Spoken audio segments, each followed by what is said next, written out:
ನಮಸ್ಕಾರ ವೀಕ್ಷಕರೇ, ನಮ್ಮ ಅಗ್ರಿ ಸ್ಟಾರ್ಟಪ್ ಯೂಟ್ಯೂಬ್ ಚಾನಲ್‌ಗೆ ಸ್ವಾಗತ. ಸ್ನೇಹಿತರೆ, ನಾನು ಇವತ್ತು ಹೊಸ ಮಾಹಿತಿಯೊಂದಿಗೆ ನಿಮಗೆ ಬಂದಿದ್ದೇನೆ. ಇವತ್ತು ಅತಿ ಉಪಯೋಗವಾಗುವಂಥ ಒಂದು ವಿಶೇಷ ಮಾಹಿತಿಯನ್ನು ನಾನು ನಿಮಗೆ ಇವತ್ತು ತಿಳಿಸ್ತಾ ಇದ್ದೇನೆ. ನಮ್ಮ ರೈತರಾಗಿರ್ಬೋದು, ಇಲ್ಲ ಒಂದು ಹೊಸ ಉದ್ಯಮವನ್ನು ಯಾರು ಪ್ರಾರಂಭ ಮಾಡ್ತಾರೋ ಅವರಿಗೆ ಇದು ವಿಶೇಷನೇ ಅಂತಲೇ ಹೇಳ್ಬೋದು. ಯಾಕಂತಂದರೆ, ಒಂದು ಉತ್ಪನ್ನವನ್ನು ಗ್ರಾಹಕರು ತೆಗೆದುಕೊಳ್ಳುವ ಮುನ್ನ ಏನೆಲ್ಲ ನೋಡ್ತಾರೆ, ಒಂದು ಉತ್ಪನ್ನವನ್ನು ತೆಗೆದುಕೊಳ್ಳುವ ಮುನ್ನ ಏನೆಲ್ಲ ಗಮನವಿಟ್ಟು ನೋಡ್ತಾರೆ, ಗಮನಿಸ್ತಾರೆ ಅನ್ನೋದನ್ನು ತಿಳಿದುಕೊಳ್ಳುವುದು ಬಹಳ ಇಂಪಾರ್ಟೆಂಟು. ಅದನ್ನು ನಾನು ನಿಮಗೆ ಇವತ್ತು ಹೇಳ್ತಾ ಇದ್ದೀನಿ. ನಿಮಗೇನಾದರೂ ಗ್ರಾಹಕರು ನಮ್ಮ ಉತ್ಪನ್ನವನ್ನು ಕೊಳ್ಳುವಾಗ ಏನು ಗಮನಿಸ್ತಾರೋ ಅನ್ನೋದು ನಿಮಗೆ ತಿಳಿಬೇಕು ಅನ್ನಿಸಿದರೆ ನಮ್ಮ ಯೂಟ್ಯೂಬ್ ಚಾನಲನ್ನು ಸಬ್ಸ್ಕ್ರೈಬ್ ಮಾಡಿ ಮತ್ತು ನಿಮ್ಮ ಅಭಿಪ್ರಾಯವನ್ನು ನಮಗೆ ಕಮೆಂಟ್ ಮೂಲಕ ತಿಳಿಸಿ. ಬನ್ನಿ, ಹಾಗಾದರೆ ಶುರು ಮಾಡೋಣ. ಸ್ನೇಹಿತರೆ, ಒಂದು ಊರಿನಲ್ಲಿ ಆಂಜನೇಯ ಎಂಬ ಸಾಧಾರಣ ರೈತನೊಬ್ಬನು ತನ್ನ ಹೊಲದಲ್ಲೇ ಬೆಳೆದಂಥ ತಾಜಾ ತರಕಾರಿಗಳನ್ನು ಮಾರಲು ಒಂದು ರಸ್ತೆಯ ಪಕ್ಕದಲ್ಲಿ ಒಂದು ಕಿರು ಅಂಗಡಿ ಹಾಕಿದ. ಅವನು ದಿನ ಬೆಳಗ್ಗೆ ತನ್ನ ಹೊಲದಲ್ಲಿರುವ ತರಕಾರಿಗಳನ್ನು ಕತ್ತೆ ಕಟ್ಟಿಕೊಂಡು ಒಂದು ಪ್ಲಾಸ್ಟಿಕ್ ಚೀಲದಲ್ಲಿ ಹಾಕಿ ದಿನಾಲೂ ಆ ಅಂಗಡಿಗೆ ಮಾರಲು ಬರುತ್ತಿದ್ದ. ಆದರೆ ದಿನಗಳು ಕಳೆದಂತೆ ವ್ಯಾಪಾರ ಬೆಳೆಯಲಿಲ್ಲ. ಹಾಗಾಗಿ ಅವನಿಗೆ ಒಂದು ಚಿಂತೆ ಕಾಡತೊಡಗಿತು. ಅವನು ಕೂಡಲೇ ಊರಿನ ಹಳೆಯ ಅಂಗಡಿಕಾರನಾದ ರಾಮಣ್ಣನ ಬಳಿಗೆ ಹೋದ. ರಾಮಣ್ಣನ ಕೇಳಿದ, ನಿನ್ನ ಅಂಗಡಿಗೆ ಬಂದವರು ಗ್ರಾಹಕರು ತಕ್ಷಣ ಏನು ನೋಡ್ತಾರೆ ಅಂತ. ಆಂಜನೇಯ ಹೇಳಿದ, ಅವರು ತರಕಾರಿಯ ದರ ಕೇಳುತ್ತಾರೆ, ತರಕಾರಿಯ ಬೆಲೆ ಕೇಳುತ್ತಾರೆ ಅಂತ ಹೇಳಿದ. ಅದಕ್ಕೆ ರಾಮಣ್ಣನ ಗೊತ್ತಾ, ಅಯ್ಯೋ, ಗ್ರಾಹಕರು ಮೊದಲು ನೋಡೋದು ನಿನ್ನ ಬೆಲೆ ಅಲ್ಲ, ದೃಶ್ಯವನ್ನೇ ನೋಡ್ತಾರೆ. ನಿನ್ನ ಅಂಗಡಿಗೆ ಬಂದವರೇ ಮೊದಲು ಏನು ಕಾಣುತ್ತದೆ ಎಂಬುದೇ ಮುಖ್ಯ. ನಿನ್ನ ತರಕಾರಿ ಅಂಗಡಿ ಹೇಗೆ ಇದೆ ಅನ್ನೋದು ಮುಖ್ಯ. ಅದನ್ನು ಕೇಳಿದ ದಿನದಿಂದ ಆಂಜನೇಯನು ತನ್ನ ಅಂಗಡಿಯಲ್ಲಿ ಬದಲಾವಣೆ ಮಾಡಲು ಪ್ರಾರಂಭಿಸಿದ. ತರಕಾರಿಗಳನ್ನು ಕಲರ್ಫುಲ್ ಕ್ರೇಟ್ಗಳಲ್ಲಿ ಹಾಕಿದ. ಬೆಲೆ ಟ್ಯಾಗ್ಗಳನ್ನು ಶುಭ್ರವಾಗಿ ಬರೆಯಲು ಶುರು ಮಾಡಿದ. ಸ್ವಚ್ಛತೆಯನ್ನು ತುಂಬ ಕಾಪಾಡಿದ. ತನ್ನ ಅಂಗಡಿಗೆ ಒಂದು ಸುಂದರವಾದ ಹೆಸರು, ತಾಜಾ ತೋಟ ಎಂಬ ಬೋರ್ಡ್ ಹಾಕಿದ. ಸಹಜವಾಗಿ ಗ್ರಾಹಕರಿಗೆ ನಗುತ್ತಾ ಮಾತನಾಡಲು ಶುರು ಮಾಡಿಕೊಂಡ. ಅದನ್ನು ನೋಡಿ ಅಂಗಡಿಯಲ್ಲಿಯೇ ಒಂದು ಮಾಂತ್ರಿಕ ಬದಲಾವಣೆ ಶುರುವಾಯಿತು. ಮಕ್ಕಳು ಬಂದು ಹಣ್ಣು ಕೇಳಲು ಶುರು ಮಾಡಿದರು. ನಿಮ್ಮ ಅಂಗಡಿಯಲ್ಲಿ ಸೊಪ್ಪು ತುಂಬ ಚೆನ್ನಾಗಿ ಕಾಣಿಸುತ್ತೆ, ತುಂಬ ಚೆನ್ನಾಗಿದೆ ನಿಮ್ಮ ತರಕಾರಿಗಳು ಅಂತ ಎನ್ನುತ್ತಿದ್ದರು. ಕೆಲ ದಿನಗಳಲ್ಲಿ ಅಂಗಡಿಗೆ ನೆರೆದ ಜನಸಂಖ್ಯೆ ದಿನದಿಂದ ದಿನಕ್ಕೆ ಹೆಚ್ಚಾಗುತ್ತಾ ಹೋಯಿತು. ಇದು ಆಂಜನೇಯನಿಗೆ ಒಂದು ಪಾಠವಾಯಿತು. ಗ್ರಾಹಕರು ಮೊದಲು ನೋಡೋದು ಉತ್ಪನ್ನವಲ್ಲ, ಅದು ಹೇಗೆ ಕಾಣುತ್ತದೆ, ಹೇಗೆ ಪ್ರಸ್ತುತಪಡಿಸಲಾಗಿದೆ, ಅದು ಹೇಗೆ ಇದೆ, ಸ್ವಚ್ಛವಾಗಿದೆಯಾ, ನೀಟಾಗಿ ಪ್ಯಾಕಿಂಗ್ ಮಾಡಿದಾರಾ, ಸೊ ಅದು ಹೇಗಿದೆ, ಮತ್ತು ನೀನು ಆ ಗ್ರಾಹಕರೊಂದಿಗೆ ಹೇಗೆ ಮಾತನಾಡುತ್ತೀಯಾ ಎಂಬುದೇ ಮೊದಲ ಮಾರಾಟ. ನೀನು ಕಸ್ಟಮರ್ ಜೊತೆ ಗ್ರಾಹಕರೊಂದಿಗೆ ಹೇಗೆ ಮಾತನಾಡುತ್ತೀಯ ಎಂಬುದೇ ನಿನ್ನ ಒಂದು ತರಕಾರಿಯ ಮೊದಲ ಮಾರಾಟ ಪ್ರಾರಂಭವಾಗುವುದೇ ಅಲ್ಲಿಂದ. ನಾನು ಇವತ್ತು ನಿಮಗೆ ಒಂದು ಸುಂದರವಾದ ಒಂದು ಒಳ್ಳೆಯ ಮಾರುಕಟ್ಟೆಯ ಬಗ್ಗೆ ನಿಮಗೆ ಒಂದು ಮಾಹಿತಿಯನ್ನು ಕೊಡ್ತಾ ಇದ್ದೀನಿ. ನಿಮ್ಮ ಪ್ರಾಡಕ್ಟ್ ಆಗಿರ್ಬೋದು, ನಾವು ಬೆಳೆದಂಥ ಬೆಳೆಯನ್ನಾಗಿರ್ಬೋದು, ಗ್ರಾಹಕರು ಅದನ್ನು ಕೊಳ್ಳುವ ಮೊದಲು ಏನು ಗಮನಿಸುತ್ತಾರೆ. ನಾವು ಕಷ್ಟಪಟ್ಟು ಒಂದು ಬೆಳೆಯನ್ನು ಬೆಳಿತೀವಿ, ಒಂದು ಪ್ರಾಡಕ್ಟನ್ನು ತಯಾರು ಮಾಡ್ತೀವಿ, ಅದಕ್ಕೆ ಸಾಕಷ್ಟು ಶ್ರಮವನ್ನು ವಹಿಸ್ತೀವಿ. ಆದರೆ ಗ್ರಾಹಕರು ಅದನ್ನು ಕೊಂಡುಕೊಳ್ಳೋದು ಕೆಲವೇ ನಿಮಿಷಗಳಲ್ಲಿ ನಿರ್ಧಾರ ಮಾಡ್ತಾರೆ. ಹಾಗಾಗಿ ನಿಮ್ಮ ಒಂದು ಪ್ರಾಡಕ್ಟ್ಗಳನ್ನು ಉತ್ತಮವಾಗಿ ಮಾರುಕಟ್ಟೆಯಲ್ಲಿ ಮಾರಾಟವಾಗಬೇಕಾದ್ರೆ ಈ ಅಂಶಗಳನ್ನು ನೀವು ಗಮನದಲ್ಲಿಟ್ಟುಕೊಳ್ಬೇಕು.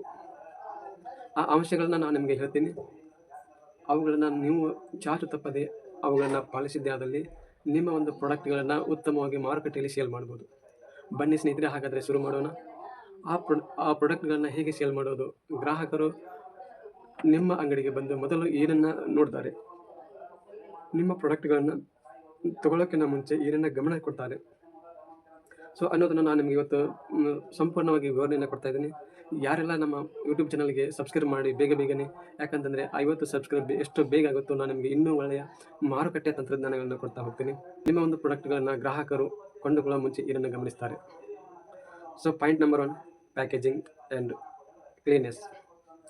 ನಿಮ್ಮ ಒಂದು ಪ್ರಾಡಕ್ಟ್ ಯಾವುದೇ ಇರ್ಬೋದು, ಇವತ್ತು ಒಂದು ರೈಸ್ ಆಗಿರ್ಬೋದು, ಗೋಧಿ ಆಗಿರ್ಬೋದು, ತರಕಾರಿ ಆಗಿರ್ಬೋದು, ಸೊ ಉಪ್ಪಿನಕಾಯಿ ಆಗಿರ್ಬೋದು, ಯಾವುದೇ ಒಂದು ಪ್ರಾಡಕ್ಟನ್ನು ನೀವು ಮಾರಾಟ ಮಾಡ್ತಿರುವಾಗ ಗ್ರಾಹಕರು ನಿಮ್ಮ ಪ್ರಾಡಕ್ಟ್ ಹೇಗಿದೆ, ಅದರ ಪ್ಯಾಕೇಜಿಂಗ್ ಹೇಗಿದೆ, ಅದರ ಕ್ಲೀನೆಸ್ ಹೇಗಿದೆ, ಅದು ಕ್ಲೀನಾಗಿದೆಯಾ, ಕೊಳಕಾಗಿದೆಯಾ, ಸೊ ಹೇಗಿದೆ, ನಿಮ್ಮ ಅಂಗಡಿಯ ಚಿತ್ರಣ ಹೇಗಿದೆ, ಇದನ್ನೆಲ್ಲ ಗಮನಿಸ್ತಾರೆ ಸ್ನೇಹಿತರೆ. ಇನ್ನು ಎರಡನೇದಾಗಿ ಬಂದ್ಬಿಟ್ಟು ಗ್ರಾಹಕರು ಲೇಬಲ್ ಮೇಲೆ ಮಾಹಿತಿ, ಲೇಬಲ್ ಆ್ಯಂಡ್ ಬ್ರ್ಯಾಂಡಿಂಗ್ ಇನ್ಫಾರ್ಮೇಷನ್.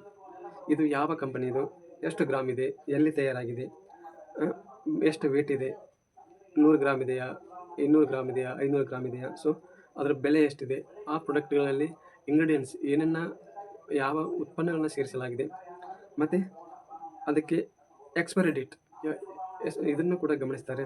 ಮತ್ತು ನಿಮ್ಮ ಒಂದು ಕಾಂಟ್ಯಾಕ್ಟ್ ನಂಬರು, QR ಕೋಡು, ಇವುಗಳನ್ನೆಲ್ಲವನ್ನು ಗ್ರಾಹಕರು ನಿಮ್ಮ ಉತ್ಪನ್ನವನ್ನು ಕೊಂಡುಕೊಳ್ಳುವಾಗ ಗಮನಿಸ್ತಾರೆ. ಇನ್ನು ಮೂರನೇದಾಗಿ ಬಂದ್ಬಿಟ್ಟು ರೆಡಿ ಟು ಯೂಸ್. ನಿಮ್ಮ ಒಂದು ಉತ್ಪನ್ನ, ಪ್ರಾಡಕ್ಟ್ ಗ್ರಾಹಕರಿಗೆ ಇದನ್ನು ನಾವು ತೆಗೆದುಕೊಳ್ಳುವ ಹೋಗಿ ಮನೆಯಲ್ಲಿ ನಾವು ಹಾಗೆ ಸೇವಿಸಬಹುದಾ, ಅಥವಾ ಅದನ್ನು ಕಟ್ ಮಾಡಿಬಿಟ್ಟು ಬೇಯಿಸಿ ಊಟ ಮಾಡ್ಬೋದಾ. ಸೊ ಫಾರ್ ಎಕ್ಸಾಂಪಲ್ ನೋಡೋದಾದರೆ, ಇವತ್ತು ತರಕಾರಿಯನ್ನು ನಾವು ಮೆಂತ್ಯ ಆಗಿರ್ಬೋದು, ಮುಲ್ಲಂಗಿ ಆಗಿರ್ಬೋದು, ಗಜ್ಜರಿ ಆಗಿರ್ಬೋದು, ಮಾರುಕಟ್ಟೆಯಿಂದ ಹಾಗೆ ತೆಗೆದುಕೊಂಡು ಹೋಗಿ ಅದನ್ನು ಕ್ಲೀನ್ ಮಾಡಿ ಕಟ್ ಮಾಡಿ ಅದನ್ನು ಸೇವಿಸೋದೊಂದು ವಿಧಾನ. ಅದನ್ನೆಲ್ಲ ನೀವೇ ಕ್ಲೀನ್ ಮಾಡಿ ಕಟ್ ಮಾಡಿ ಒಂದು ಪ್ಯಾಕೆಟ್ ಮಾಡಿ ಕೊಟ್ಟರೆ ಅದು ರೆಡಿ ಟು ಯೂಸ್. ಗ್ರಾಹಕರು ಯಾವುದನ್ನು ಇಷ್ಟಪಡ್ತಾರೆ ಅದನ್ನು ನೀವು ತಿಳ್ಕೊಳ್ಬೇಕು. ಸೊ ಗ್ರಾಹಕರು ಇದನ್ನು ಒಂದು ನೋಡ್ತಾರೆ. ಇದನ್ನು ನಾವು ಈ ಪ್ರಾಡಕ್ಟನ್ನು ತೆಗೆದುಕೊಂಡು ಹೋಗಿ ಮನೆಯಲ್ಲಿ ಡೈರೆಕ್ಟಾಗಿ ನಾವು ಸೇವನೆ ಮಾಡ್ಬೋದಾ, ಇಲ್ಲ ಅದರಿಂದ ನಾವು ಅಡುಗೆಯನ್ನು ಮಾಡಿಕೊಂಡು ಊಟ ಮಾಡ್ಬೋದಾ. ಸೊ ಇದನ್ನೆಲ್ಲ ಅವರು ಕಂಪೇರ್ ಮಾಡ್ತಾರೆ ಸ್ನೇಹಿತರೆ. ಇದನ್ನು ಕೂಡ ನೀವು ಗಮನ ಇಟ್ಟುಕೊಳ್ಬೇಕಾಗುತ್ತೆ. ಇನ್ನು ನೆಕ್ಸ್ಟ್ ಬಂದ್ಬಿಟ್ಟು ನಿಮ್ಮ ಉತ್ಪನ್ನದ ಒಂದು ರುಚಿ. ನಿಮ್ಮ ಉಪ್ಪಿನಕಾಯಿ ಆಗಿರ್ಬೋದು, ಒಂದು ಉಂಡೆ ಆಗಿರ್ಬೋದು, ಲಾಡು ಆಗಿರ್ಬೋದು, ಅದರ ರುಚಿ ಹೇಗಿದೆ ಅನ್ನೋದನ್ನು ಕೂಡ ನೋಡ್ತಾರೆ ಸ್ನೇಹಿತರೆ. ರುಚಿ ಭಾಳ ಇಂಪಾರ್ಟೆಂಟ್. ಗ್ರಾಹಕರು ನಿಮ್ಮ ರುಚಿಯಿಂದಲೇ ನಿಮ್ಮ ಒಂದು ಪ್ರಾಡಕ್ಟನ್ನು ರೀಸೇಲ್ ಆಗೋ ಥರ ಮಾಡ್ತಾರೆ ಸ್ನೇಹಿತರೆ. ಇನ್ನು ನೆಕ್ಸ್ಟ್ ಬಂದ್ಬಿಟ್ಟು ಬೆಲೆ, ಪ್ರೈಸ್. ನಿಮ್ಮ ಒಂದು ಉತ್ಪನ್ನಕ್ಕೆ ಇರುವಂಥ ಬೆಲೆ ಅವರು ಕಂಪೇರ್ ಮಾಡ್ತಾರೆ. ಇದೇ ಉತ್ಪನ್ನವನ್ನು ಅವರು ಬೇರೆ ಡಿಮಾರ್ಟ್ ಆಗಿರ್ಬೋದು, ಸೂಪರ್ ಮಾರ್ಕೆಟ್ ಆಗಿರ್ಬೋದು, ಬಿಗ್ ಬಜಾರ್ ಆಗಿರ್ಬೋದು, ಅಮೆಜಾನ್ ಆಗಿರ್ಬೋದು, ಫ್ಲಿಪ್ಕಾರ್ಟ್ ಆಗಿರ್ಬೋದು, ಇಲ್ಲಿ ನಿಮ್ಮ ಉತ್ಪನ್ನಕ್ಕೂ ಇಲ್ಲಿ ಸಿಗುವ ಉತ್ಪನ್ನಕ್ಕೂ ಏನು ಬೆಲೆ ಇದೆ, ಎಷ್ಟು ಅಂತರ ಇದೆ, ಯಾವ ರೀತಿಯ ಒಂದು ವೇರಿಯೇಷನ್ ಇದೆ ಅನ್ನೋದನ್ನು ಕೂಡ ಗಮನದಲ್ಲಿ ಇಟ್ಕೊಳ್ತಾರೆ ಸ್ನೇಹಿತರೆ. ಇನ್ನು ನೆಕ್ಸ್ಟ್ ಬಂದ್ಬಿಟ್ಟು ಬ್ರ್ಯಾಂಡ್ ಸ್ಟ್ರಟ್. ಇವರು ನಿಮ್ಮ ಕಂಪನಿ ಎಲ್ಲಿದೆ, ಎಲ್ಲಿಂದ ಇದು ಉತ್ಪನ್ನ ತಯಾರಾಗುತ್ತೆ. ಸೊ ಒಂದು ನಿಮ್ಮ ಉತ್ಪನ್ನ, ನಿಮ್ಮ ಬ್ರ್ಯಾಂಡನ್ನು ನೀವು ಏನು ಮಾಡಬೇಕು, ವಿಶ್ವಾಸ ಬೆಳೆಸಬೇಕು. ನಿಮ್ಮ ಬ್ರ್ಯಾಂಡ್, ಅದಕ್ಕೆ ಬ್ರ್ಯಾಂಡನ್ನು ವಿಶ್ವಾಸ ಬೆಳೆಸಬೇಕು. ನೆಕ್ಸ್ಟ್ ಬಂದ್ಬಿಟ್ಟು ಗ್ರಾಹಕರ ಅಭಿಪ್ರಾಯ ಕೇಳಬೇಕು. ಗ್ರಾಹಕರ ಫೀಡ್ಬ್ಯಾಕ್ ತುಂಬ ಅವಶ್ಯಕತೆ ಇದೆ. ಒಂದು ಗ್ರಾಹಕರ ಫೀಡ್ಬ್ಯಾಕಿಂದ ನಿಮ್ಮ ಒಂದು ಮಾರುಕಟ್ಟೆ ಇನ್ನೊಂದು ಲೆವೆಲ್ಗೆ ಹೋಗಬೇಕಾದ್ರೆ ಇದು ತುಂಬಾ ಮುಖ್ಯ ಆಗುತ್ತೆ ಸ್ನೇಹಿತರೆ. ಗ್ರಾಹಕರ ಬೇಡಿಕೆ ಏನಿದೆ ಅನ್ನೋದನ್ನು ಕೂಡ ನೀವು ಇದರಿಂದ ಕಲ್ತ್ಕೋಬೋದು ಸ್ನೇಹಿತರೆ. ನಿಮಗೇನಾದರೂ ಈ ವಿಡಿಯೋದಿಂದ ನಿಮಗೇನಾದರೂ ಅನಿಸಿಕೆಗಳಿದ್ದಲ್ಲಿ ನಮಗೆ ಕಮೆಂಟ್ ಮೂಲಕ ತಿಳಿಸಿ ಸ್ನೇಹಿತರೆ. ನನ್ನ ಒಂದು ಉದ್ದೇಶ ರೈತರಾಗಿರ್ಬೋದು ಅಥವಾ ಒಂದು ಮೊದಲ ಉದ್ಯಮವನ್ನು ಮಾಡಬೇಕನ್ನುವರಿಗೆ ಗ್ರಾಹಕರ ಬೇಡಿಕೆಗಳನ್ನು ಏನೇನಿವೆ ಅನ್ನೋದನ್ನು ಕೂಡ ಒಂದು ವಿಷಯವಾಗಿ ನಾನು ನಿಮ್ಮ ಮುಂದೆ ಪ್ರಸ್ತಾಪವನ್ನು ಮಾಡ್ತೀನಿ ಸ್ನೇಹಿತರೆ. ನಮ್ಮ ವಿಡಿಯೋ ಇಷ್ಟವಾದರೆ ಸಬ್ಸ್ಕ್ರೈಬ್ ಮಾಡಿ ಮತ್ತು ಕಮೆಂಟ್ ಮೂಲಕ ತಿಳಿಸಿ ಅಂತ ಸ್ನೇಹಿತರೆ. ಆದಷ್ಟು ಸ್ನೇಹಿತರೆ ಎಲ್ಲರೂ ನನ್ನ ಯೂಟ್ಯೂಬ್ ಚಾನಲನ್ನು ಸಬ್ಸ್ಕ್ರೈಬ್ ಮಾಡ್ಕೊಳ್ಳಿ ಮತ್ತು ಕಮೆಂಟ್ ಮೂಲಕ ನಿಮ್ಮ ಅಭಿಪ್ರಾಯನ ತಿಳಿಸಿ ಸ್ನೇಹಿತರೆ. ಎಲ್ಲರಿಗೂ ಧನ್ಯವಾದಗಳು.